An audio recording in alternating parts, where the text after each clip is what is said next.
Buen día y bienvenidos a nuestro documental sobre el escalofriante caso de Josef Fritzl. Muchos están familiarizados con el nombre, pero la profundidad de esta historia podría ser un sombrío recordatorio de la infinita oscuridad que existe dentro de algunos humanos. Nacido en 1935, Josef Fritzl era un hombre austriaco común y corriente, inicialmente libre de los horrores que luego infligiría. A lo largo de la década de 1950, se estableció como un ciudadano respetable y se casó con Rosemarie, con quien tuvo 7 hijos. La familia ahora vivía en un desarrollo de viviendas, un miembro rutinario de la comunidad local. En la primavera de 1984, comenzó los pasos de un plan tortuoso que atormentaría la conciencia humana durante los siguientes 24 años. Solicitó y recibió permiso oficial para ampliar el sótano debajo de su casa. Realizando la construcción principalmente en solitario, instaló una red de habitaciones que incluía un pequeño baño contiguo. La verdad del asunto era que Josef Fritzl no se limitaba a construir habitaciones adicionales. Estaba sentando las bases para una prisión que confinaría para siempre a su propia hija, Elisabeth Fritzl. Elisabeth, de 18 años, desapareció misteriosamente en agosto de 1984, lo que provocó la búsqueda generalizada de una persona desaparecida. Había dejado la escuela pero nunca llegó a casa, y la dolorosa verdad era que la búsqueda desgarradora era una farsa desesperada. Josef, mientras tanto, paradójicamente, llorando y saboreando la ausencia de su hija, se había asegurado de que no pudiera ser encontrada. Ojos cegados por malentendidos, los medios pintaron el cuadro del grito de libertad de Elisabeth, rechazando su vida y escapando al mundo. Pero Elisabeth nunca fue libre. Era cautiva de su padre, encadenada en las profundidades de su propia casa. Josef actuó como captor y opresor. Convenció a la comunidad de que Isabel había roto los lazos, hiriéndose incluso para ilustrar una lucha entre ellos. Mientras tanto, en su celda subterránea, Elisabeth fue sometida a un trauma indescriptible. Era imposible imaginar la aterradora tortura física y mental que soportaba, años de violación y encarcelamiento, de desesperación asfixiante y el hedor constante de su propio sufrimiento. Fue su espíritu, indomable y feroz, el que despertó un destello de esperanza. En agosto de 2008, después de dar a luz a varios de los hijos de su padre, se liberó de su abismo con sus hijos, buscando ayuda médica urgente. La verdad detrás de su desaparición se desarrolló ante los ojos horrorizados del mundo durante el relato de Elisabeth a la policía. Los años de abuso, juventud perdida y la desgarradora comprensión de que su propio torturador era su padre. La confesión emanaba dolor, angustia y una historia hasta ahora invisible. También reveló la complicidad o incluso ignorancia de los demás miembros de su familia, quienes, si bien eran conscientes de su desaparición, nunca cuestionaron ni insinuaron la siniestra verdad. Josef Fritzl, sabiendo que no había escapatoria de la implacable búsqueda del sistema de justicia, volvió a otra táctica perversa. Presentó una carta, supuestamente de Elisabeth, confesando el cautiverio voluntario de su familia. Todo fue un intento de descarrilar la investigación. Las investigaciones concluyeron en diciembre de 2008, con Josef Fritzl siendo condenado por una serie de cargos que van desde esclavitud y violación hasta homicidio involuntario, secuestro e incesto. Posteriormente fue cumplido con cadena perpetua con un periodo mínimo de encarcelamiento de 15 años en una institución psiquiátrica segura. La Casa de los Horrores fue inmediatamente tapiada y arrasada, un paso literal para erradicar este símbolo de sufrimiento inimaginable.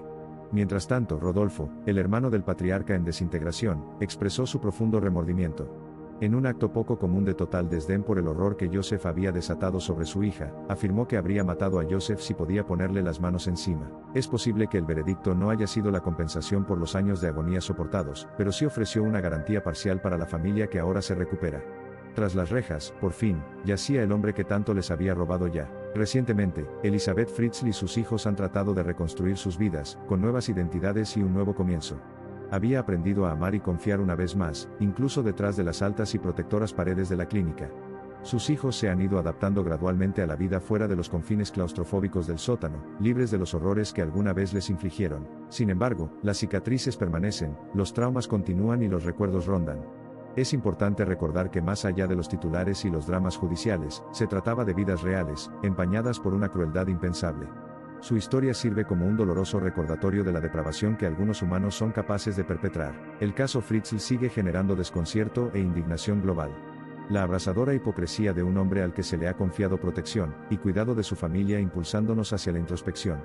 Las traiciones infundadas tienen un impacto devastador en una familia que pone a prueba los límites de la resiliencia, empujándonos hacia la iluminación y la acción. Nos sumergimos en esta narrativa no por entretenimiento sino por comprensión. Al contextualizar el episodio de Pesadilla de los Fritzl, esperamos exponer y subrayar la importancia de la responsabilidad familiar y familiar. A partir de tales tragedias, la humanidad debe aprender y evolucionar a lo largo de los años. Su supervivencia es un triunfo del espíritu humano. Solo podemos esperar que sus vidas recuperadas inspiren cambio, comprensión y buena voluntad. Al cerrar este capítulo, recordemos que el mal a menudo se presenta bajo la apariencia de lo ordinario.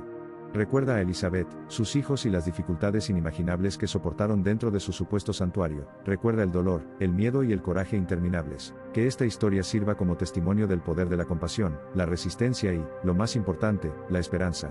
Porque fue la esperanza la que finalmente llevó a Elizabeth Lucia, Stefan y Félix a la superficie, recuperando sus vidas bajo el toque curativo del sol. En cuanto a Josef Fritzl, pasará sus últimos días dentro de los altos muros de la penitenciaría.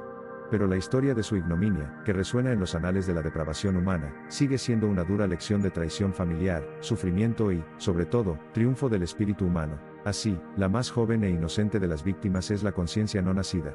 Al mismo tiempo, los que los protegen son los espíritus familiares. Se supone que las familias son las principales esferas de crianza y orientación. Dejemos que la escalofriante narrativa del caso Fritzl reavive el énfasis en la santidad de la familia y la responsabilidad que implica. Los Fritzl se erigen como un icono de perseverancia y de superación del tormento para salir victoriosos.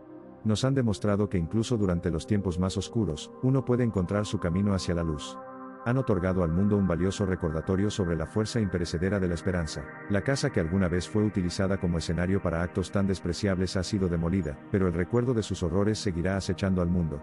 Es de esperar que el legado de la familia Fritzl marque el comienzo de una era en la que esa degradación de la humanidad sea reconocida y erradicada con prontitud, garantizando una sociedad más segura y compasiva para las generaciones futuras. Al despedirnos de los Fritzl, recordemos su historia no como una fascinación morbosa por el mal sino como una lección de resiliencia. Con cada pequeño paso adelante, Elizabeth Lucia, Stefan y Félix demuestran el poder del espíritu humano para superar una adversidad desgarradora. Es juntos donde vendan y reparan los pedazos destrozados de sus vidas, fomentando un futuro que traspase horribles experiencias pasadas. Mientras la familia Fritzl continúa reconstruyéndose, nosotros, como sociedad, no debemos dejar que su historia sea olvidada. Para que ellos, y todos aquellos como ellos, puedan trabajar por un futuro libre de las sombras de su pasado. Debemos mantener viva esta historia para recordarnos continuamente que se puede, y se debe evitar que tales atrocidades vuelvan a ocurrir. Concluimos nuestra historia con la esperanza de que la justicia cumplida pueda provocar un cambio significativo, y que la curación pueda reparar los espíritus rotos. Y aunque no olvidado, sino perdonado, que el brillante mañana traiga paz, y cierre a la vida de la familia Fritzl. Gracias por soportar la desgarradora crónica del caso Josef Fritzl. Le instamos a reflexionar sobre esta sombría historia, canalizando sentimientos de indignación y dolor hacia la promoción de medidas de prevención, protección y apoyo para salvaguardar a los inocentes, y contrarrestar los viles actos de traición familiar.